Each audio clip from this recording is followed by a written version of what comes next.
여야 교섭단체 3당 원내대표가 오늘 오전 11시 문희상 국회의장 주재로 만나 임시국회 의사 일정을 논의합니다.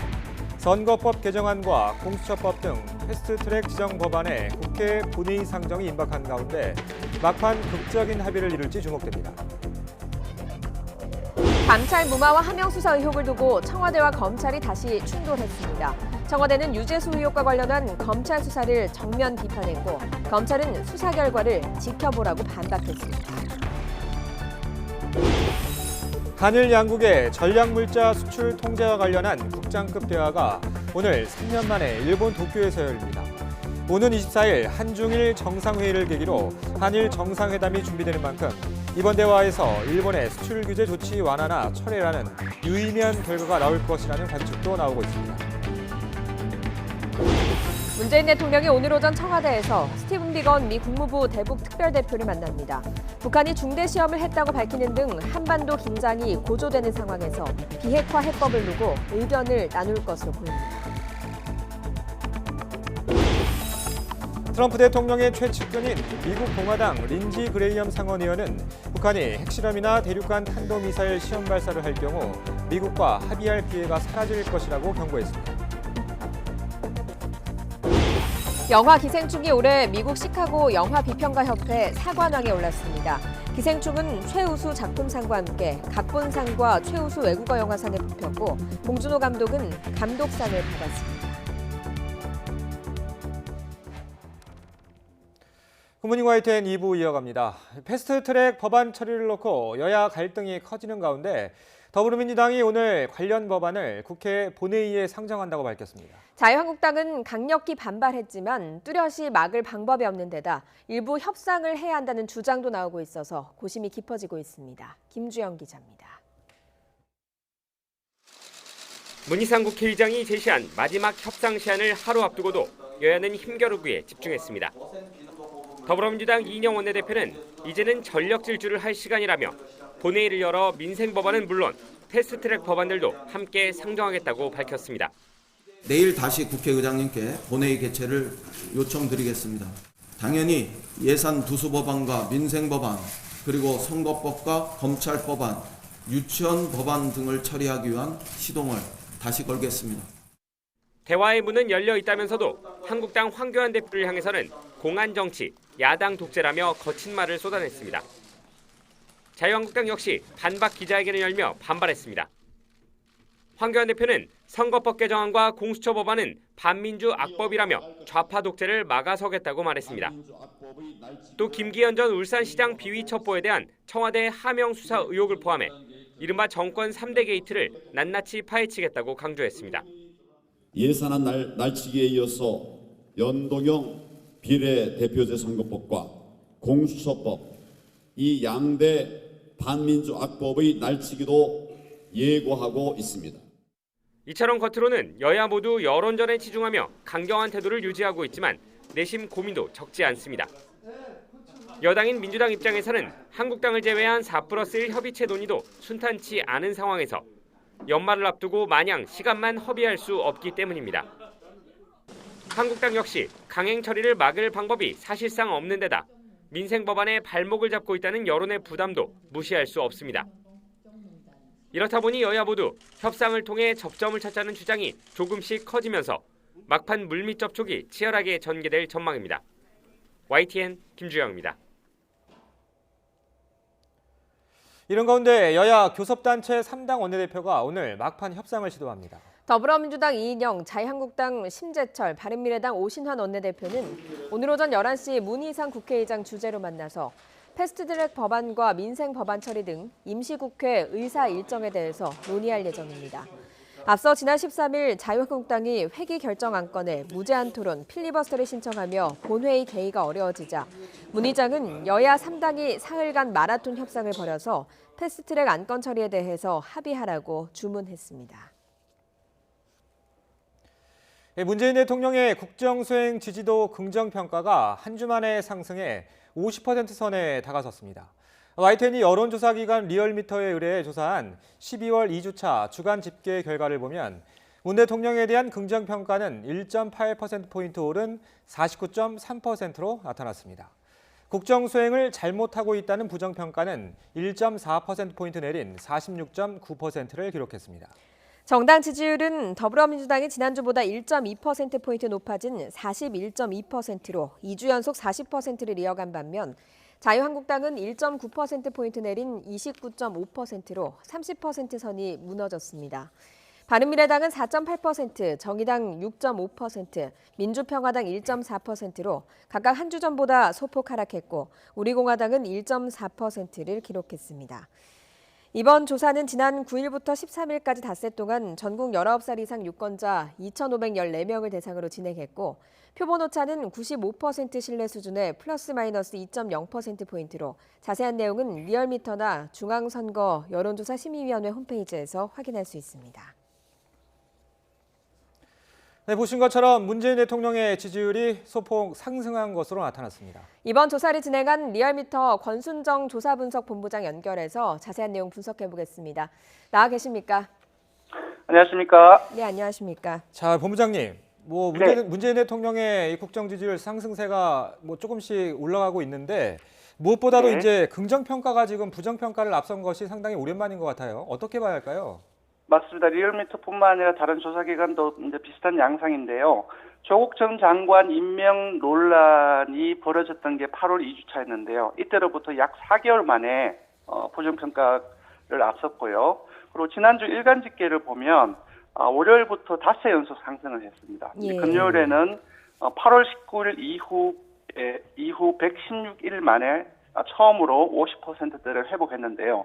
몇 가지 원인이 보입니다. 그러니까 지난주에는 패스트트랙 법안 처리를 둘러싸고 여야 대립 격화가 있었지 않습니까? 예. 이에 따른 반사 요인이 제가 보기에는 가장 큰 것 같고요. 근데 그 과정에서 이제 그 처리가 되지 않던 민식이법과 같은 민생 법안 통과도 있었습니다. 이 요인 역시 긍정적인 요인으로 보이고요. 그리고 또 하나 이제 첨언하자면은 독도 헬기 사고 시 이제 순직한 소방대원의 합동 연결식에 문재인 대통령이 참석을 했는데 이 외에도 이제 문 대통령의 이제 민생이라든지 국민 소통의 행보가 지난주에는 상당히 많이 확대됐습니다.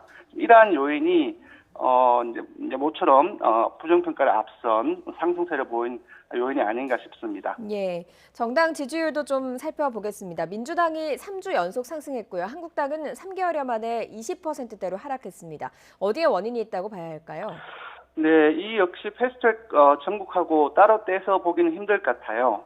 지난주 여러 조사에서 드러났는데 패스트트랙 법안 처리 과정에서 여론이 한국당 책임 쪽으로 다소 기울어지고 있지 않는가 예. 그런 부분들이 하나 있고요. 또 두 번째로는 패스트트랙 전국 과정에서 이제 청와대 이제 민정수수식 관련 이제 논란이 많이 이제 벌어지지 않습니까? 검찰 수사 내용도 있고 예. 이러한 부분들이 패스트트랙 어떤 보도량이라든지 이제 북한의 군사적 행동 등 한반도 긴장 고조 이 부분들도 정부 여당의 입장에서는 부정적인 요인이었는데 이 패스트트랙 전국의 어떤 관련된 보도량이 확대되는 과정 속에서 좀 묻힌 감도 있었고요. 이러한 요인들이 이제 가미가 돼서 민주당이 상승하고 한국당이 3개월 만에 20%로 하락하지 않았나 싶습니다. 예. 예.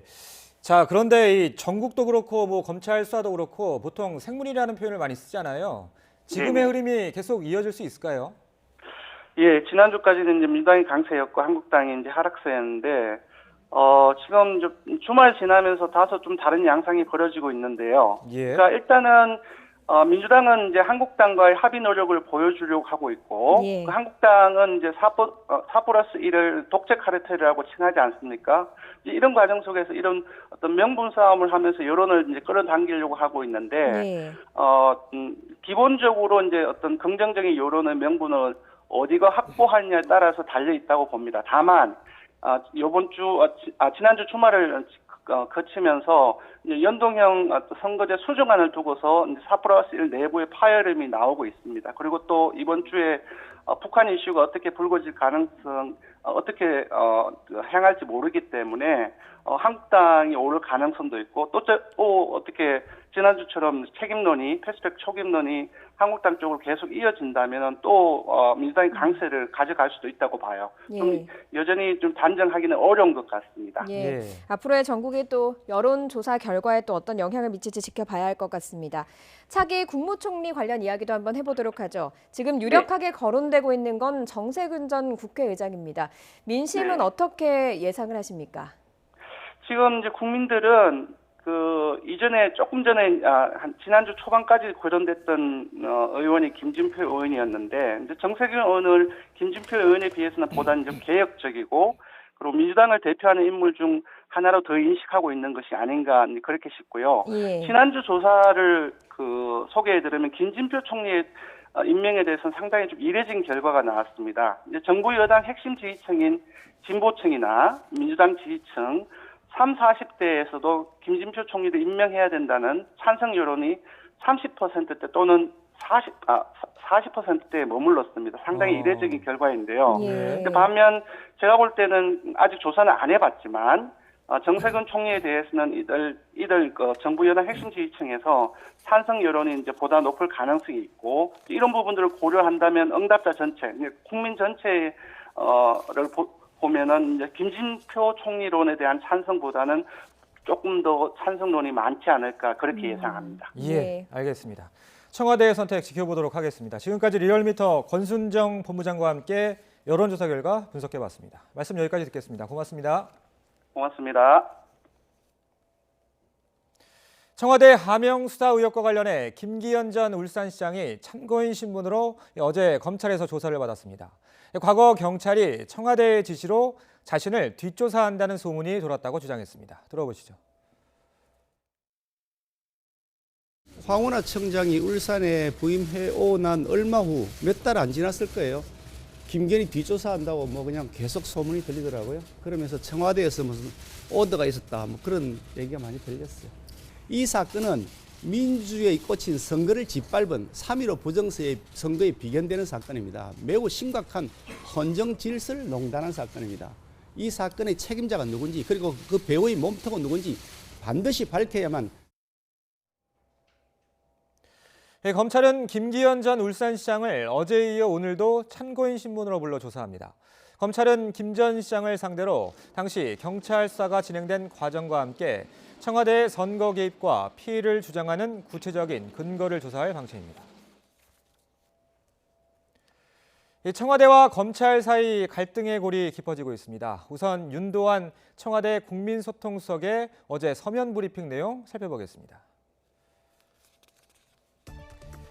청와대는 뇌물수수 혐의로 구속 기소된 유재수 전 부산시 경제부시장의 비리를 청와대가 사전에 확인했거나 확인이 가능했다고 주장한 검찰의 발표를 정면으로 비판했습니다.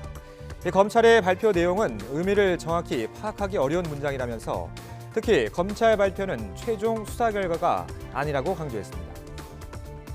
또 김경수 경남지사와 유 전 부시장을 포함해 청와대 관계자들이 텔레그램 대화방을 통해 금융위 구입급 인사를 논의했다는 일부 보도에 대해서도 그런 대화방은 존재하지 않는다며 사실이 아니라고 거듭 부인했습니다.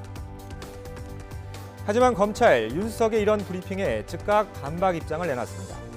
검찰 관계자는 윤석의 브리핑 내용은 최근 피의사실 공표 금지 등으로 검찰 수사 관련 보도가 통제되는 상황에서 수사 내용을 알지 못하는 당사자들의 일방적인 주장을 발표한 것이라고 말했습니다. 그러면서 검찰은 절차에 따라 수사를 하고 있고 증거에 따라 처리할 것이라며 수사 결과를 보면 수긍할 것으로 생각된다고 덧붙였는데 특히 문재인 정부가 검찰개혁 방안 가운데 하나로 추진한 피의사실 공표 방지 방침에 대해 보도 통제라고 규정하면서 청와대와 검찰 사이 신경전이 더욱 고조되고 있습니다. 문재인 대통령이 오늘 오전 청와대에서 스티븐 비건 미 국무부 대북 특별대표를 접견합니다. 문 대통령은 이 자리에서 최근 북미 간의 비핵화 협상 상황을 점검하고 대화 동력을 이어가기 위한 해결 방안을 논의할 것으로 보입니다. 특히 북한이 설정한 이른바 연말 시한을 앞두고 한반도 긴장 상황이 커지는 것을 막기 위한 해법에 대해서도 의견을 주고받을 것으로 보입니다. 이도훈 외교부 한반도 평화교섭본부장도 오늘 오전 서울 도렴동 외교부 청사에서 비건 미 국무부 대북정책 특별대표와 만나서 최근 북한 움직임 등 한반도 정세를 논의하고 대북정책 공조 방안을 협의합니다. 비건 대표는 이도훈 본부장과의 회담에 앞서 조세영 외교부 제1차관을 예방하고 비핵화 문제와 더불어 한미 양국 현안에 대해서도 의견을 나눌 예정입니다. 한일 통상당국 수출규제 관련 국장급 대화가 오늘 일본에서 열립니다. 지난 2016년 6월 이후 3년 반 만입니다. 일본의 수출규제 조치와 관련해서 입장차가 좁혀질지 관심이 쏠리고 있습니다. 백종규 기자입니다. 오늘 열리는 제7차 수출관리 정책 대화에 참여하기 위해 우리 측 대표단이 일본 도쿄로 향하는 출국길에 올랐습니다. 국장급 대화인 수출정책 대화는 지난 2016년 6월에 열린 이후 3년 만인데 우리 대표단은 일본의 한국 수출 규제 조치 철회를 요구할 방침입니다.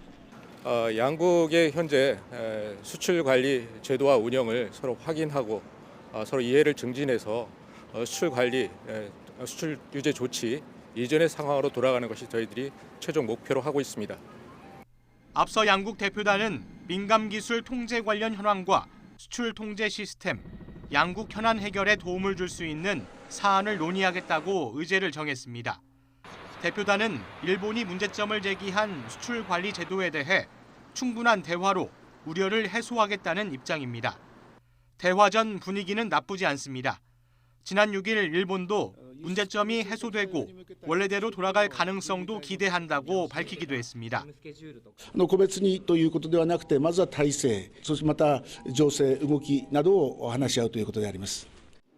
일본의 수출 규제 조치 완화나 철회와 같은 유의미한 결과가 나올 가능성도 있는데 당장 성과가 나오지 않더라도 오는 24일 양국 정상이 만나는 회의에서 긍정적인 해결 방안이 나올 수 있다는 관측도 나옵니다.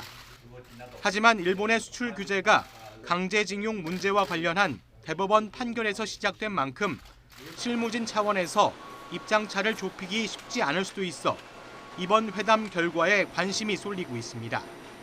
YTN 백종규입니다.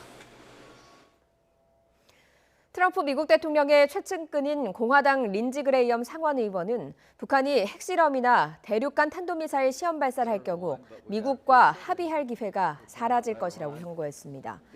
미국 정치 전문 매체 더힐은 그레이엄 의원이 북한이 핵실험이나 ICBM 시험 발사로 되돌아가면 이는 트럼프 대통령과 윈윈 합의를 할 마지막 가장 좋은 기회를 파괴할 것이라고 말했습니다. 코리 가드너 미 상원 동아태 소위원장은 북한이 평안북도 동창리 서해 위성 발사장에서 또다시 중대한 시험을 했다고 발표한 데 대해서 북한에 대한 최대 압박을 가하라고 촉구했습니다. 가드너 의원은 현지 시간 15일 올린 트윗에서 미국 행정부가 과거의 실수를 반복하는 걸 중단하고 평양의 미치광이를 막을 최대 압박으로 돌아갈 필요가 있다고 주장했습니다. 오늘 아침 기온이 영상권을 보이면서 크게 춥지 않습니다. 현재 서울 기온은 영상 2.1도로 예년 기온은 6도가량 웃돌고 있습니다. 내일도 서울 아침 기온이 7도를 보이면서 예년보다 온화한 겨울 날씨가 이어지겠습니다. 이후 내일 전국에 비가 내리고 난 뒤 모레는 서울 아침 기온이 영하 2도까지 뚝 떨어지겠습니다. 오늘 전국이 구름 많다가 오후부터 차츰 흐려지겠습니다. 미세먼지 농도는 전국이 좋음에서 보통 순으로 대기질 양호하겠습니다. 다만 대기 정체로 수도권과 충남 지역은 오전 한때 미세먼지 농도가 짙어질 가능성이 있습니다.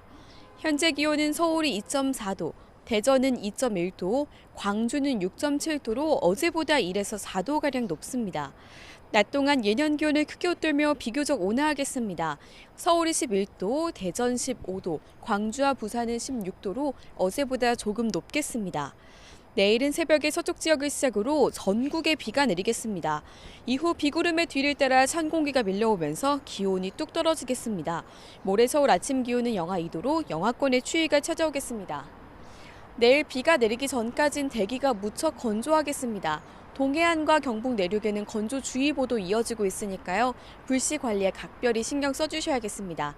지금까지 상암동 야외 스튜디오에서 YTN 권혜인입니다.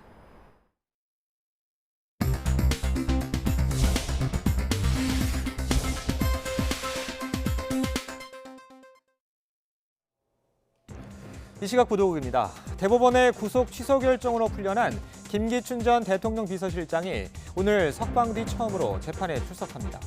김 전 실장은 1심에서 징역 1년에 집행유예 2년을 선고받았는데 항소심에서 실형이 선고되면 다시 수감될 수 있습니다. 사모펀드 관련 의혹 등으로 구속 기소된 조국 전 법무부 장관의 오촌 조카 조범동 씨의 첫 재판이 오늘 열립니다. 오늘 재판에선 조 씨의 횡령과 허위 공시 혐의 등과 관련해 증인신문이 진행될 예정입니다. 직원들에게 폭행을 일삼은 혐의로 기소된 고 조양호 한진그룹 회장의 부인 이명희 전 이루재단 이사장에 대한 첫 재판이 오늘 열립니다. 앞서 열린 공판 준비기일에서 이 전 이사장 측은 범행을 깊이 반성하고 있다며 공소 사실 대부분을 인정했습니다. 금융위원회가 오늘 새로운 인터넷 전문은행 출범을 위한 예비인가 심사 결과를 발표합니다. 제3인터넷 전문은행에는 간편 송금 서비스 토스를 중심으로 한 토스뱅크와 소상공인이 주축이 된 소소스마트뱅크가 도전장을 내밀었습니다. 같이 신청서를 냈던 파밀리아 스마트뱅크는 서류 문제 등으로 심사 대상에서 제외된 것으로 전해졌습니다. 올해 4분기 행복주택 청약이 오늘부터 시작됩니다.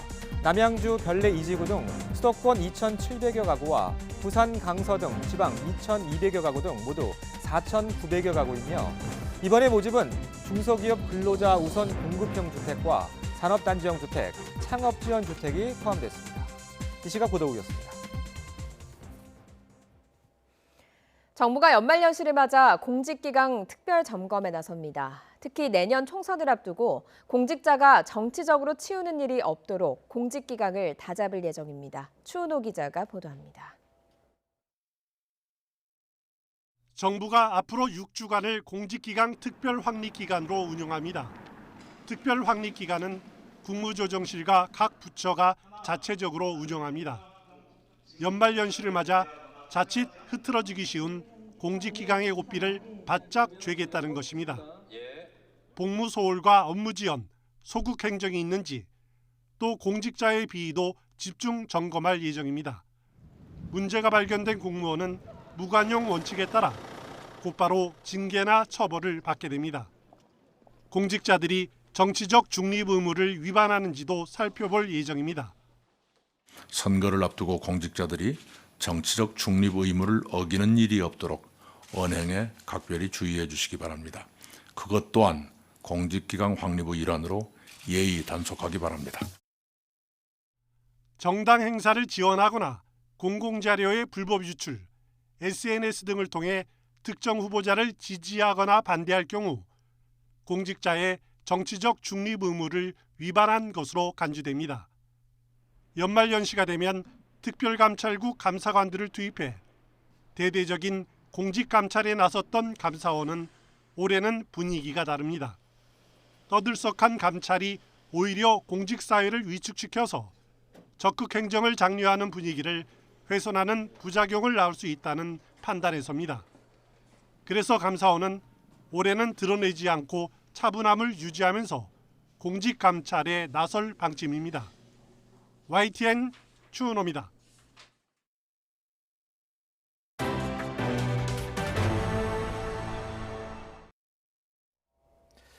최악의 블랙아이스 사고가 발생한 상주 영천 고속도로 비슷한 구간에서 1년 전에도 사고가 있었던 것으로 확인됐습니다. 운전자들은 제설 작업이 미흡했던 걸 원인으로 꼽고 있습니다. 1년 전 사고 상황 직접 보겠습니다. 7명이 숨지고 30명이 넘게 다친 고속도로 연쇄 추돌 사고. 특히 사고가 난 민자고속도로의 경우에 평소에도 제설 작업이 미흡했다는 지적이 이어지고 있습니다. 1년 전인 지난해 12월 비슷한 구간에서 발생한 사고 블랙박스 영상. 화물 트럭이 빙판길 제동을 하지 못하고 그대로 가드레일에 부딪힙니다.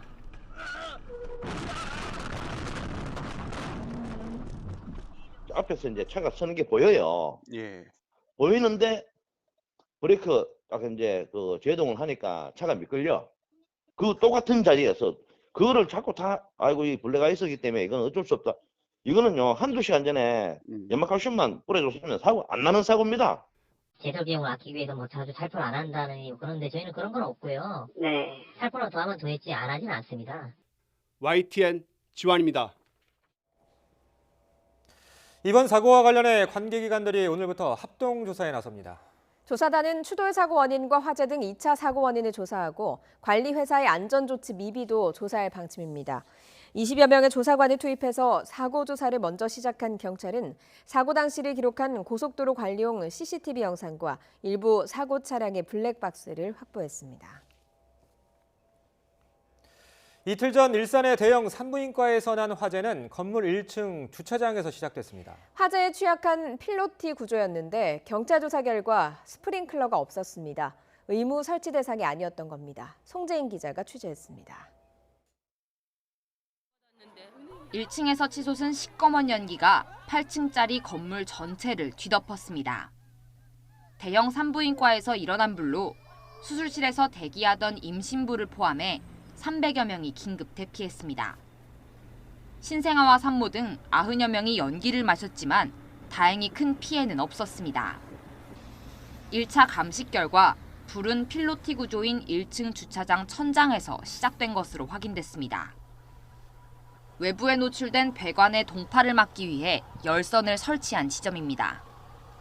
그런데 1층에는 스프링클러가 없었습니다. 현재 차량 20대 이상이 주차할 수 있는 필로티 주차장에는 의무적으로 스프링클러를 설치해야 합니다. 하지만 불이 난 주차장의 경우 규모가 작아 대상이 아니었던 겁니다.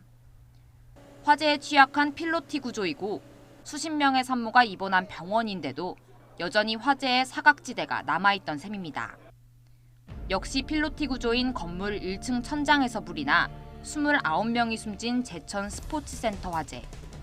스프링클러가 없는 상태에서 불이 나 49명이 목숨을 잃은 밀양 세종병원 화재.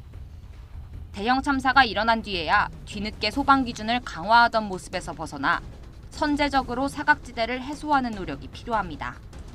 YTN 송재인입니다. 터널 한복판에서 승용차에 불이 났는데 한 시민의 용기 있는 행동이 추가 피해를 막았습니다. 직접 보겠습니다. 3km 터널의 중간 지점, 불이 난 BMW 승용차에 한 시민이 소화기를 들고 다가갑니다. 차량 화재를 목격한 시민이 위험을 무릅쓰고 직접 불을 끄는 장면입니다. 부부, 노부부 2명이 이제 차 뒤쪽 편에서 이제 어쩔 줄 몰라 하고 계시는 상황이었고, 화물 차량 그 주인으로 보이시는 분이 소화기를 들고 이제 급하게. 경찰과 소방당국은 주행 도중 갑자기 가속이 되지 않았고 곧 엔진 쪽에서 불이 시작됐다는 운전자의 진술 등을 토대로 정확한 원인을 조사하고 있습니다. YTN 김지환입니다. 어제 오후 5시 25분쯤 부산 사상구 구덕터널을 달리던 승용차에서 불이 났습니다. 이 불로 다친 사람은 없었지만 터널 안에서 연기가 들이차면서 차량 통행이 2시간가량 통제됐습니다. 소방당국은 차량 엔진에서 불이 시작된 것으로 보고 화재 원인을 조사하고 있습니다. 가수 김건모 씨에게 성폭행을 당했다고 주장하는 여성 A씨가 어제 경찰 조사를 받았습니다. 서울 강남경찰서는 어제 오후 2시 A씨를 불러 당시 상황과 피해 내용에 관한 진술을 들었다고 밝혔습니다. A씨는 경찰에 신변 보호를 요청한 것으로 전해졌습니다. 국내외에서 수상 소식이 잇따르고 있는 영화 기생충이 올해 미국 시카고 영화 비평가 협회 사관왕에 올랐습니다. 이 협회는 현지 시간 14일 밤 열린 시상식에서 기생충을 최우수 작품상 수상작으로 뽑았고 감독상에 봉준호 감독을 선정했습니다. 이어 각본상과 최우수 외국어 영화상도 기생충에게 돌아가면서 그레타 거윅 감독의 리틀 위민과 함께 최다 수상작이 됐습니다. 이런 가운데 기생충이 오스카 외국어 영화상 예비 후보에 오르는 건 거의 확실시되고 있고 감독상과 각본상 후보 지명도 유력하다는 관측이 나오고 있습니다.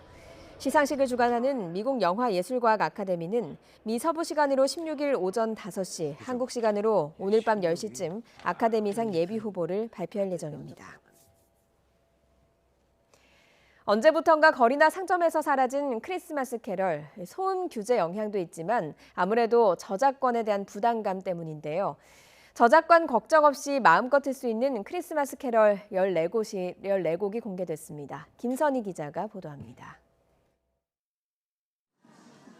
어느덧 성큼 다가온 크리스마스.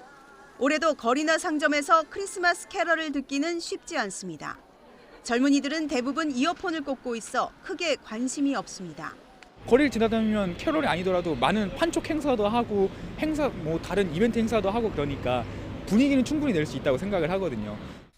하지만 크리스마스 캐럴을 마음껏 들으며 추억을 쌓았던 중장년층의 생각은 조금 다릅니다. 크리스마스 때 그래도 좀 거리에 이렇게 울려 퍼지는 게 좋게 되고 그 구세군이나 이런 데 좀 헌금도 하게 되고 그런 거였는데 지금은 너무 삭막하다 그러나? 크리스마스 캐럴을 좀처럼 들을 수 없는 것은 소음 규제 영향도 있지만 음악 저작권에 대한 오해 때문입니다. 현재 저작권법에서 도심 거리는 물론 일반 음식점과 의류 매장, 화장품 판매점, 전통시장 등은 저작권료를 내지 않아도 됩니다. 약 15평 미만 소규모의 커피 전문점, 생맥주 전문점, 체력 단련장 등도 마찬가지입니다. 그런데 대부분의 상인들은 저작권료를 무조건 내야 한다고 잘못 알고 있습니다.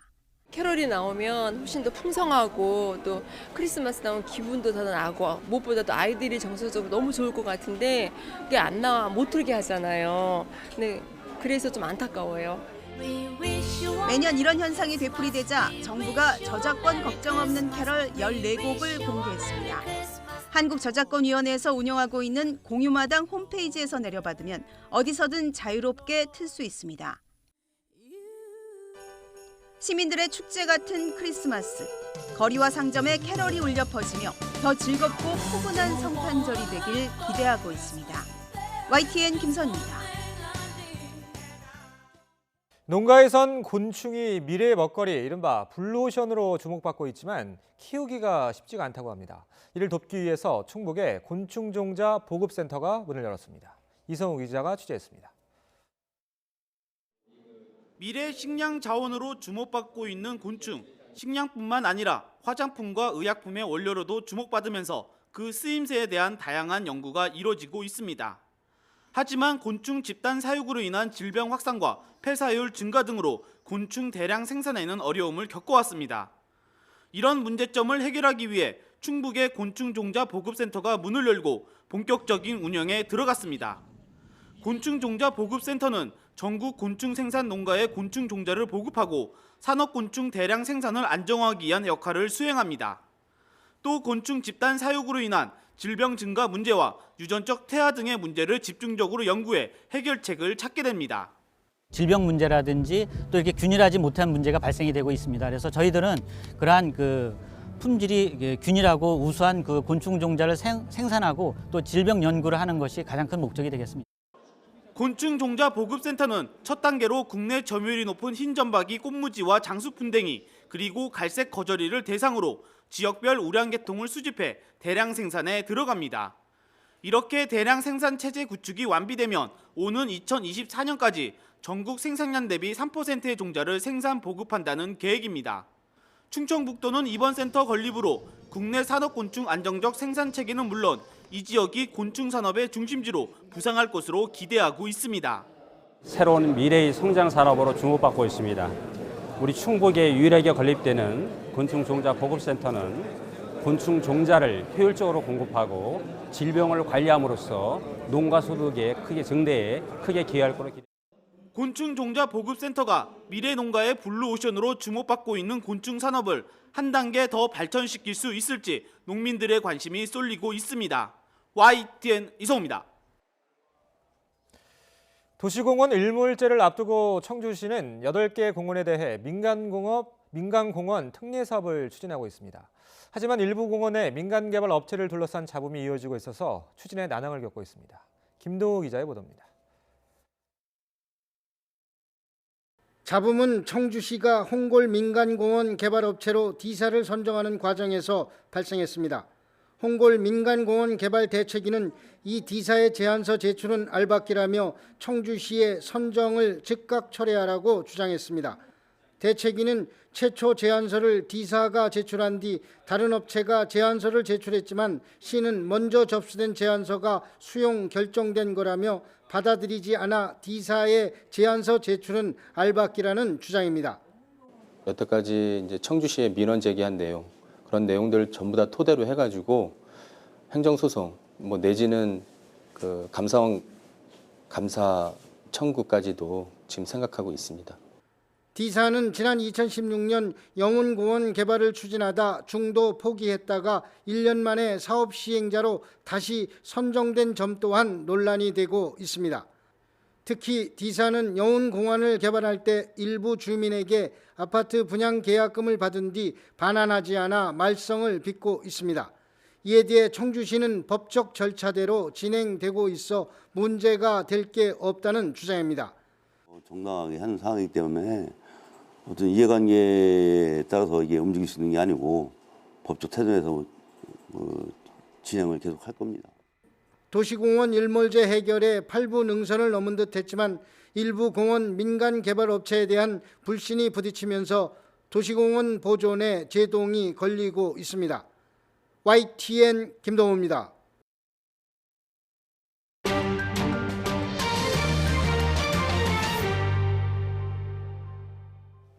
지난 10월 강진으로 많은 사상자가 발생한 필리핀 남부에서 또다시 규모 6.8의 지진이 일어나 최소 4명이 숨지고 수십 명이 다쳤습니다.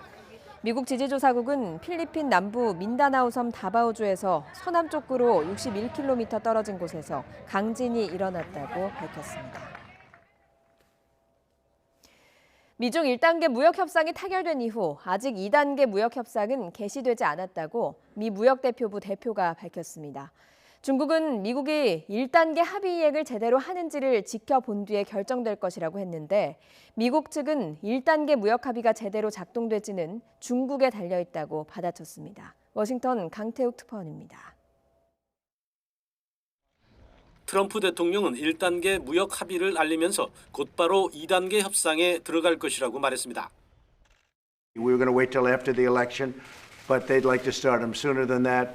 And that's okay. So we'll start that negotiation soon. 하지만 1단계 합의조차 깔끔하게 마무리되지 않은 듯 보입니다. 라이트 하이저 대표는 1단계 합의가 일부 번역이나 본문 수정 작업이 진행 중이지만 협상 자체는 완전히 절대적으로 완료됐다고 다시 확인했습니다. 하지만 1단계 합의가 작동할지는 미국이 아닌 중국에서 누가 결정권을 행사할지에 의해 판명될 것이라고 말했습니다. 그러면서 2단계 협상은 아직 시작되지 않았다고 밝혔습니다. 중국은 미국산 제품에 부과 예정이었던 추가 관세를 상응 조치 차원에서 철회했습니다. 中方也将相应的考虑，不实施原计划这个在12月15号这个生效的你对美方的进口产品的加征关税的措施。 중국 국무원은 미국과 평등 상호 존중의 기초 위에서 노력하겠다며 추가 관세를 잠시 멈춘다고 공고했습니다. 하지만 2단계 협상 시작과 관련해서는 발표 당일부터 1단계 합의의 실행 상황을 보면서 결정돼야 한다며 유보적인 입장을 유지하고 있습니다. 이렇듯 1단계 합의 이행을 놓고도 서로의 이행 상황을 운운하는 만큼 미중 정상 간 서명이 이뤄진 뒤에야 2단계 협상 개시 윤곽도 드러날 것으로 보입니다. 워싱턴에서 YTN 강태욱입니다. 미국 정부가 최근 미국 주재 중국 대사관 직원 2명을 비밀리에 추방했다고 일간 뉴욕타임스가 보도했습니다. 이들은 지난 9월 특수작전 부대가 주둔하는 버지니아주 노퍽의 미군 기지를 염탐한 혐의를 받고 있습니다. 미 당국은 추방된 2명 가운데 최소 1명은 외교관 신분의 중국 정보당국 요원인 것으로 보고 있습니다. 미국이 스파이 혐의로 중국 외교관을 추방한 건 30여 년 만에 처음이라고 뉴욕타임스는 설명했습니다. 홍콩 시위 사태가 7개월째 이어지는 가운데 중국 베이징을 방문한 캐리람 홍콩 행정장관이 오늘 시진핑 중국 국가주석을 만납니다. 람 장관은 시 주석과 리커창 총리 등 중국 지도부를 차례로 만나 올해 업무 보고를 합니다. 홍콩 사우스차이나 모닝포스트는 람 장관이 시 주석과의 면담에서 재신임을 받을지 주목된다고 보도했습니다. 강요들에 잇따른 비리 의혹과 아베 일본 총리 자신이 연루된 정부 주최 벚꽃놀이 사유화 논란으로 아베 내각의 지지 기반이 흔들리고 있습니다. 발등에 불이 떨어진 아베 총리는 굵직한 외교 일정을 직접 내세우며 만회하려는 모습을 보이고 있습니다. 도쿄에서 황보연 특파원입니다. 임명한 지 한 달여 만에 비리 의혹으로 낙마한 전 경제산업상과 전 법무상, 이후 한 달 넘게 이어진 임시국회 100% 결석했는데도 세비와 연말 보너스까지 각각 6천만 원씩을 챙겨가게 되자 여론이 다시 들끓었습니다. これ行方不明だから捜索願い出した方がいいかなと思ってるんだけども警察に債権返納した方がいいんじゃないですかだから 혈세가 6억 원 가까이 들어간 벚꽃놀이 사유화 논란은 여기에 기름을 부은 격이 됐습니다. 아베 총리 지역구 주민들은 물론 2조 원대 다단계 사기업체 회장까지 석연치 않게 초청된 사실이 드러나면서 추가 의혹이 꼬리에 꼬리를 물고 있기 때문입니다. 줄곧 50%대를 웃돌던 탄탄한 지지율은 악재가 겹치면서 연일 최저 기록을 갈아치우고 있습니다. 최근 현지 언론조사에서는 한 달 전보다 무려 8%포인트 가까이 떨어져 40%대를 겨우 유지했습니다. 야당의 공세가 거셌던 임시국회가 막을 내려 잠시 숨을 돌린 아베 총리는 외교 카드로 위기 탈출을 모색하는 분위기입니다. 최근 일주일 사이 아베 총리가 직접 한국, 중국, 이란 정상과의 회담 일정을 이례적으로 줄줄이 거론하고 나선 겁니다. 日中間サミットに出席をし、この機に習近平国家主席、李克強総理との首脳会談、ムン・ジェイン大統領との日韓首脳会談を行う予定です. 지지율은 하락하고 있지만 그나마 아베 총리가 가장 잘하고 있다고 평가받는 곳이 외교 분야. 이 때문에 서둘러 굵직굵직한 정상회담을 거론해 아베 내각으로 쏠린 비난의 시선을 돌리고 회담 후에는 성과를 부풀려 지지율을 만회하려 할 것이라는 관측이 나오고 있습니다. 도쿄에서 YTN 황보현입니다.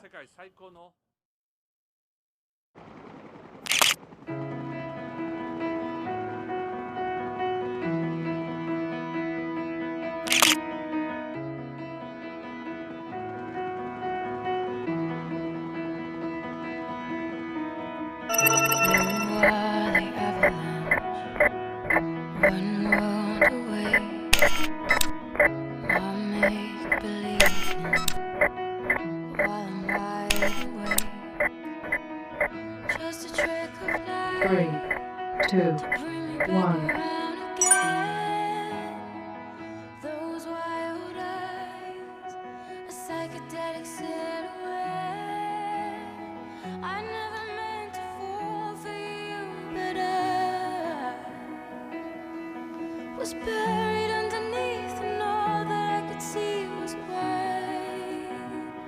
My salvation,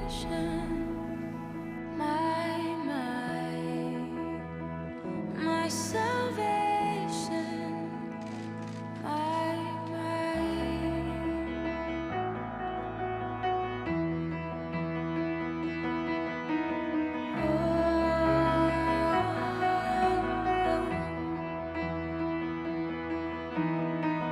You are the snowstorm, I'm purified. The darkest fairy tale in the dead of a night, and let the band play out as I make my way home. 네, 어제부터 온화한 겨울 날씨가 이어지고 있는데요. 오늘도 큰 추위는 없겠습니다. 서울의 아침 기온이 2.1도, 광주와 부산 6.3도로 시작하고 있습니다. 한낮 기온은 서울 11도, 광주와 부산 16도까지 올라서 바깥 활동하기 한결 수월하겠습니다. 오후에는 미세먼지 걱정도 없겠습니다. 오전까지만 수도권과 충남 지역의 미세먼지 농도가 나쁨 수준을 오르내리는 곳이 있겠습니다. 오늘 아침 전국이 맑은 가운데 옅은 안개가 드리워 있습니다. 낮 동안에는 안개가 걷히겠고 오후부터 하늘이 차차 흐려지겠습니다. 내일 비가 오기 전까지 동해안 지역은 대기가 무척 건조하겠습니다. 현재 기온 어제보다 1도에서 4도가량이 높습니다. 서울 2.9도, 전주 7.2도, 부산 6.9도를 보이고 있는데요. 낮 기온 10도를 웃돌면서 포근하겠습니다. 서울 11도, 강릉 15도, 대구 14도, 광주와 부산 16도가 예상됩니다. 모레에는 동해안 지방에 비가 오겠고요. 이후 대체로 맑은 가운데 다시 영하권 추위가 이어지겠습니다. 날씨 정보였습니다. 월요일 굿모닝 화이팅 여기서 마치겠습니다. 내일 아침도 부지런히 준비하겠습니다. 고맙습니다.